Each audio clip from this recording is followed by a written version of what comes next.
All right, so let's jump into Organogenesis and their latest earnings call. We're going to take a look at what's happening in the world of wound care.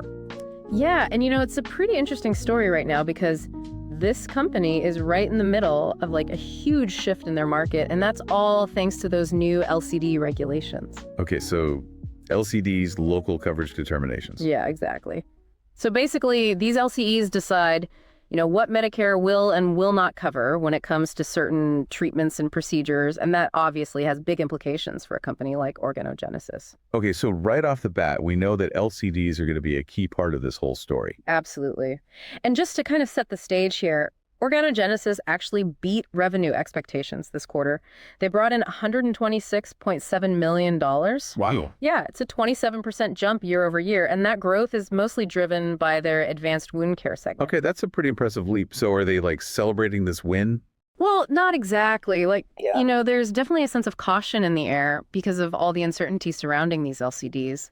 The implementation date keeps getting pushed back, and that makes it tough for everyone involved, doctors, competitors, and of course, companies like Organogenesis. So it's kind of like they're trying to celebrate a win while also getting ready for a potential storm. Exactly. And that's where their strategy comes in. They're really emphasizing a few things. First, their well-established brand. They've been around for a while. They've got a good reputation. Second, their strong relationships with customers. And third, the fact that they have a wide range of products, including some that already meet the new LCD criteria. Okay, smart move. It sounds like they're really trying to position themselves as, the safe bet in a sea of uncertainty. Exactly. And on top of that, they're investing a lot of money in clinical data to really prove the effectiveness of their products and justify their costs to insurers. Yeah. They have to show that what they're offering is worth the price. Right. So they're not just relying on their name and reputation. They're backing it up with evidence. Exactly. Now, while all of this is happening with the LCDs, they're also working on something that could be a real game changer. It's a new treatment for knee osteoarthritis pain called Renew. Ooh, okay. Knee osteoarthritis pain. That's a big market. It is huge. And if this treatment gets approved, it could be a major growth driver for them. So what's the timeline looking like for this Renew treatment? Well, the phase 3 trial results are expected in September 2025, and they're planning to submit their biologics license application by the end of 2025. So realistically, FDA approval could come in late 2026 or early 2027. Okay, so a bit of a wait, but potentially a big payoff if it opens up this whole new market for them. Absolutely. Now, if we zoom out a bit and look at their overall financial outlook, they're projecting full year revenue between $480 million and $535 million for 2025. But they're also saying that the first half of the year is going to be tough because of all this ongoing uncertainty with the LCDs. So a year of two halves, weathering the storm in the beginning, and then hopefully smoother sailing later on. That's the expectation. Now let's dive a bit deeper into these LCDs because they really are at the heart of the matter for Organogenesis and honestly for the entire wound care market. Okay, break it down for me. What exactly are these LCDs and why are they causing so much disruption? All right, so in simple terms, these new rules determine which skin substitute products Medicare will cover.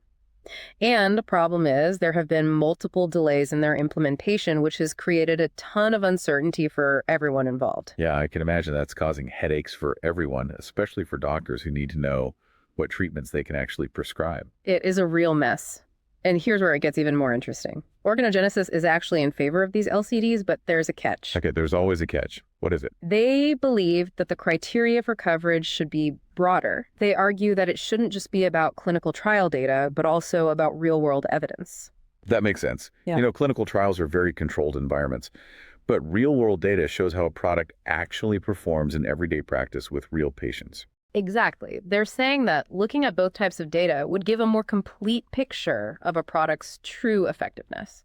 So they're pushing for a more comprehensive approach to evaluating these products. Yes, they are. And on top of that, they're calling for a value-based payment system where skin substitute products are reimbursed based on a fixed price per square centimeter. Okay, so help me understand that. Why is that important to them? They believe it would simplify the reimbursement process, potentially reduce costs, and most importantly, improve patient access to these treatments. So they're basically saying that they want a system that would benefit the entire wound care ecosystem, patients included. Exactly. And to support their position, they're investing heavily in generating more clinical data. not just for their existing products, but also for their pipeline, including that Renew treatment we talked about earlier. Okay, so they're putting their money where their mouth is. They're not just talking the talk, they're walking the walk. Right. They see this data as crucial for getting payers on board and ultimately driving wider adoption of their products. It's a very strategic move. Now, with all this talk about LCDs and the potential shakeup in the market, who are the companies that are going to come out on top and who are the ones that might struggle? Well, with their established brand and broad product portfolio, Organogenesis is certainly hoping to be one of the winners. They already have several products, Apligraf, Dermagraft, Affinity, and NuShield, that are on the approved list for common wound types like diabetic foot ulcers and venous leg ulcers. So they seem to be in a good spot. Yeah. But is anyone else a serious contender in this market? Oh, absolutely. There are other players in the wound care market, but these LCDs have the potential to really shake things up dramatically. Over 200 products could lose coverage if the rules are implemented as they stand, and that could completely reshape the entire playing field. Wow, that's huge. So even though Organogenesis supports these LCDs in principle, they still have a lot at stake. Absolutely. It's going to be really interesting to see how this all plays out over the next year or so. Okay, so we've established that these LCDs are a major wild card. But let's make a step back for a second and look at Organogenesis's actual performance this quarter. They beat revenue expectations, and their adjusted EBITDA margin expanded quite nicely, hitting 14.4%. What's driving that success in the midst of all this uncertainty? Yeah, well, they attributed it to a couple of things. First, strong demand for their products, which is always a good sign. And second, less disruption than they had expected from the delayed LCD implementation. So they're riding a wave of momentum right now, but they know it could change quickly once those LCDs actually kick in. Exactly. It's a very interesting situation. They also highlighted some positive trends like improvement in their gross margin thanks to higher average selling prices and a favorable mix of products sold. So basically they're making more money on each sale. Exactly, which is always a good thing. But they're also spending more money, particularly on selling general and administrative expenses, which is likely to support their growth initiatives and help them navigate this complex market environment. Yeah, it's a tough balancing act. You have to invest in growth, but you also have to manage your costs carefully. Absolutely. Now let's zero in on their advanced wound care business, which is really their core strength revenues. They're surged 27% year over year, fueled by robust growth across their portfolio, particularly their PureApply antimicrobial and Dermagraft products. So their bread and butter products are performing well. That's reassuring. Yeah, it is. And they're also seeing solid growth in newer product lines like Affinity and NuShield, which are specifically designed to treat diabetic foot ulcers, which unfortunately is a growing market. Yeah, it's a reminder that healthcare is always evolving, and there's a constant need for innovation to address the changing needs of patients. Absolutely. Now let's circle back to that potential game changer, Renew. They provided some updates on their clinical trial progress, and things seem to be moving in the right direction. Okay, fill me in. What's the latest? Well, they've completed enrollment in their second phase 3 trial, and they've done a preliminary analysis. The good news is that the Data Monitoring Committee recommended continuing the trial without any modifications or increases in sample size. That sounds promising. So is that a sign that the treatment is showing positive results? It's a good sign. It suggests that the data so far is encouraging enough to continue the trial as planned. The committee also confirmed that the safety data is consistent with what they've seen before. So no red flags on the safety front. That's great. It is. Now, of course, for investors, the big question is whether Renew will ultimately get approved by the FDA. If it does, it could be a major catalyst for Organogenesis, opening up a massive new market for them. Yeah, it's definitely a compelling story to watch. But investors always need to weigh the risks and rewards carefully. Absolutely. Now, we've covered a lot of ground here, from the headline numbers to the LCD saga, the competitive landscape, and their product portfolio. Is there anything else we should unpack before we move on? Well, I think it's worth emphasizing just how much the wound care market is in flux right now. These LCDs are just one example of the regulatory and reimbursement challenges that companies in this space are facing. You're absolutely right. It's a very dynamic and often unpredictable environment. And speaking of the competitive landscape, are there any other companies that we should be keeping an eye on in this space? Oh, definitely. There are a number of other players in the wound care space, each with their own strengths and weaknesses. Some are focusing on advanced wound dressings, while others are exploring new biologics or cell-based therapies. Sounds like there's a lot of innovation happening. So for investors who are interested in this area, it's really important to do your homework and understand the different players and their strategies. Couldn't agree more. And always remember that the healthcare landscape is constantly evolving. What's true today might not be true tomorrow. Very true. So buckle up, everyone. It's going to be an exciting ride. Okay, before we wrap up this part of our deep dive, let's shift gears for a moment and have a little fun, shall we? Ooh, I like where this is going. Let's get speculative. Exactly. We're about to enter the realm of outrageous but plausible trade ideas. But before we do, let's make one thing crystal clear. This is purely for entertainment purposes. Do your own research, consult a financial professional, and don't blame us if your YOLO bets go sideways. Disclaimer delivered.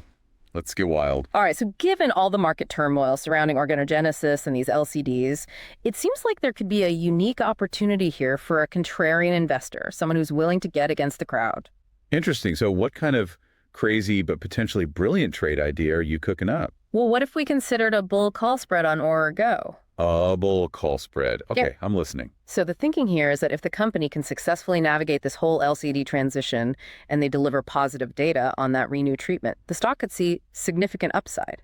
And a bull call spread lets you capitalize on that potential upside while also limiting your downside risk. Okay, I like where you're going with this. High risk, high reward definitely fits the outrageous but plausible criteria. Exactly. But of course, this is just one possible scenario. There are a lot of other factors that could affect Organogenesis' stock price. Market volatility is a constant, and things can change very quickly. Very true, which is why it's so important for anyone listening to do their own research. Don't just blindly follow someone else's trade idea.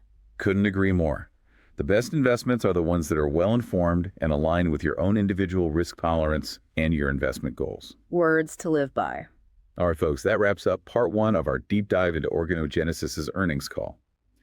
We've covered a lot of ground, from the big picture trends to some of the nitty-gritty details, but there's still more to explore. Stay tuned for part 2, where we'll go even deeper into their financials, analyze their strategic moves, and uncover some more hidden gems from this call. Okay, so, before we jump into more of the specific numbers, let's kind of take a step back and look at the big picture. What really struck me about this whole earnings call was just how resilient Organogenesis seems to be, even with all this uncertainty hanging over their heads. Yeah, it's a very keep calm and carry on kind of vibe, right? Like, even with these LCDs looming over everything. Exactly. They're definitely acknowledging the challenges, but they're not letting it stop them in their tracks. In fact, they seem to be using this whole situation, this uncertainty, as a launching pad for innovation and strategic positioning. Right. They're not just playing defense, they're going on offense. With that whole push for a value-based payment system, that's a pretty bold move. It is. They're not just reacting to the market, they're trying to shape the market. And that, to me, is a sign of a company that's really confident in their long-term prospects. Yeah, and I'm also impressed by how they're using their financial strength to their advantage. They've got a lot of cash on hand, no debt, and they just raised a significant amount of capital. So that gives them a lot of flexibility to weather any storms and invest in growth. Absolutely. They're not afraid to spend money on things that they believe will drive future success, like research and development, clinical trials, and expanding their commercial capabilities. Speaking of financials, let's dig into some of those details. We talked about their revenue and EBITDA earlier, but what about their balance sheet and their overall financial health? Yeah, so as of December 31st, 2024, they had $136.2 million in cash equivalents and restricted cash. And get this, they have no outstanding debt obligations, which is pretty impressive, especially in this economic climate. Yeah, it's like they're building a financial fortress while everyone else is scrambling for cover. It does give them a sense of security. And remember, they also recently completed a private placement of Series A convertible preferred stock to Avista Healthcare Partners, which is a major healthcare investor. And this move brought in $122.7 million in net proceeds, and they used a good chunk of that to pay off their existing debt. So they basically just made their financial position even stronger. It's like they're playing financial chess while everyone else is playing checkers. I like that analogy. No, it's not guidance. They're projecting that their full-year revenue for 2025 will be between $480 million and $535 million, which is basically flat to an 11% increase year over year. And for their advanced wound care segment specifically, They're guiding for revenue to be between $450 million and $500 million. So that could be a decline of 1% or an increase of up to 10%. Okay, so a pretty wide range of possibilities there. Sure. It seems like a lot depends on how this whole LCD situation plays out. Yeah, exactly. And that's the big unknown right now. They're saying that they expect the first half of the year to be challenging, but they're anticipating a rebound in the second half as the market stabilizes, assuming the LCDs actually go into effect. It's a big if at this point. Yeah. And they also give us some insight into their Q1 revenue expectations. They're projecting that it will be between $85 million and $95 million. So potentially a bumpy start to the year, but they're hoping for smoother sailing later on. What about profitability, though? What kind of margins are they expecting? Well, they're projecting that their gross margins will be somewhere between 76% and 78%. And they're saying that their GAAP operating expenses are expected to be down 2% to flat year over year. But there's a little nuance here. They mentioned that if you exclude non-cash intangible amortization and a non-recurring FDA payment related to their Renew Relay filing, then their non-GAAP operating expenses would actually increase by 3% to 6%. Okay, so we've got some GAAP versus non-GAAP numbers being thrown around. Can we break that down a bit for listeners who might not be familiar with all the accounting jargon? Sure. So GAAP stands for Generally Accepted Accounting Principles, and it's basically the standard set of rules that publicly traded companies in the U.S. have to follow when they're preparing their financial statements. Now, non-GAAP refers to metrics that don't strictly adhere to those GAAP standards. Companies often use non-GAAP measures to present what they believe is a clearer picture of their core operating performance, and they'll often exclude certain items that they don't consider part of their ongoing business operations. Okay, that makes sense. So in this case, Organogenesis is saying that their non-GAAP operating expenses will be higher because they're investing more in things like clinical studies and regulatory activities related to Renew, as well as making other strategic investments to improve their commercial efficiency. Exactly. They're basically saying, look, we're spending more on these things, but we think they're really important for our long-term growth, so we're highlighting them separately. Right. It's like they want to show investors that they're making strategic decisions that will benefit them in the long run, even if it means slightly higher expenses in the short term. So bottom line, are they going to be profitable this year or not? Yeah, their guidance indicates that they do expect to be profitable in 2025, both on a GAAP and non-GAAP basis. They're projecting GAAP net income to be in the range of $9.5 million to $38.8 million. And they're expecting adjusted EBITDA, which is earnings before interest, taxes, depreciation, and amortization, to be between $43.6 million and $83.2 million. So they are making money, but it sounds like their profitability could really vary depending on how those LCDs shake out and how successful their strategic investments turn out to be. Yeah, there are definitely a lot of wait-and-see factors baked into those projections. Now, there was one other financial detail that I found kind of interesting. They're projecting that their capital expenditures, or CapEx, for 2025 will be around $45 million. Wow, that's a significant investment. What are they planning to do with all that money? Well, they didn't really get into specifics on the call, but it's probably safe to assume that a big chunk of that CapEx will go towards supporting their growth initiatives, things like research and development, clinical trials, and maybe even expanding their manufacturing capacity. Makes sense. They're in growth mode, and they're willing to put their money where their mouth is to capture a larger share of the wound care market. So we've really dissected their financials. We've analyzed how they're responding strategically to this LCD situation, and we've even explored a pretty wild trade idea. What are your main takeaways from this earnings call? Well, I think a few things really stand out. First, the regulatory landscape, especially those LCDs, is a major force that's shaping this company's business. Yeah, no kidding. Yeah. It's like the elephant in the room that just keeps stomping around. Exactly. And they're not just sitting back and waiting to see what happens. They're actively trying to navigate all this uncertainty while also advocating for changes that they think would benefit the entire market. Second, their focus on innovation is really clear. Their investment in that Renew treatment is a great example of that. Yeah, and I think their commitment to generating clinical data is also really important. They see that as a key differentiator in this increasingly competitive market. Absolutely. And finally, their financial strength is undeniable. They've got a really solid balance sheet, and that recent capital raise gives them the resources they need to be aggressive in pursuing their growth strategy. So they've got the vision, they've got the strategy, and they've got the financial firepower to potentially come out of this whole regulatory whirlwind as an even stronger player in the wound care market. Potentially. Right. But of course, only time will tell how it all plays out. So true. It's definitely going to be interesting to watch. Now, there's still more to unpack from this earnings call. We're going to dive into some of the finer details, the stuff that sometimes gets overlooked, but can actually provide some really valuable insights. Yeah, I love digging into those hidden gems. Let's see what we can unearth. All right, so we've talked about the big picture stuff, but sometimes, the really interesting stuff is in the details. What jumped out at you when you were going through this transcript? Well, one thing that I thought was interesting was their comments about customer buying behavior. They said that these delays in the LCD implementation have actually created some kind of weird pattern. Yeah, I bet. It's got to be throwing a wrench in everyone's plans, right? Totally. So Organogenesis said that some customers are basically in a wait-and-see mode. They're holding back on making any big purchases until there's more clarity on what's going to happen with these LCDs. Yeah, that makes sense. Why buy a bunch of products if you're not even sure if they're going to be covered in the future, right? Exactly. But then they also said that some customers, and this is where it gets interesting, some customers who are really confident that the products they're using are going to stay covered, they're actually buying more now. Oh, wow. So they're stocking up just in case. Yeah, they're afraid there might be supply chain problems later on or that prices might go up. So it's kind of like a game of chicken, Some people are betting on the status quo and others are hedging their bets. It is, and it just shows how much uncertainty these LCDs are creating in the market. For sure. Now, they also talked about the competitive landscape, and it sounds like things are heating up. Yeah, I bet. With a market this big and with so much potential for growth, I'm sure everyone wants a piece of the pie. Totally. So they acknowledge that they are facing more competition, both from companies that have been around for a while and from newer companies that are just entering the market. And Organogenesis knows that they can't just sit back and relax, right?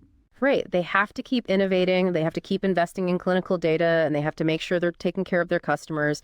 If they want to stay ahead of the game, they can't get complacent. Yeah, like a constant battle to stay on top. It is. And it'll be interesting to see how they use their strength to navigate this increasingly competitive market. Now, there was one other thing that caught my eye. They briefly mention their efforts to expand internationally. Oh, yeah. How's that going? Well, it sounds like they're seeing some decent growth in a few key markets like Europe and Asia. But they also said that, going international comes with its own set of challenges. Like what? Well, every country has its own regulations, its own reimbursement systems, and its own cultural differences. So you can't just use the same strategy everywhere you go. So you got to adapt. Exactly. But it sounds like they're being smart about it. They're focusing on the markets where they see the most potential. And they're really thinking carefully about how to approach each region. Makes sense. Okay, so we've dug into some of the finer details of this earnings call. Uncovered a few interesting insights. Anything else we should mention before we wrap things up? Well, I think it's important to remember that this is just a snapshot in time. The wound care market is constantly changing, and Organogenesis' story is far from over. Very true. And as always, everyone, this is just for informational purposes. It's not financial advice. Definitely. Always do your own research, talk to a financial advisor, and make sure you're making investment decisions that are right for your individual situation. Great advice. All right. Well, that's it for our deep dive into Organogenesis' latest earnings call. We've analyzed their financials. We've talked about their strategy. We've even come up with a pretty crazy trade idea. Thanks for joining us, and we'll see you next time for another deep dive into the world of business.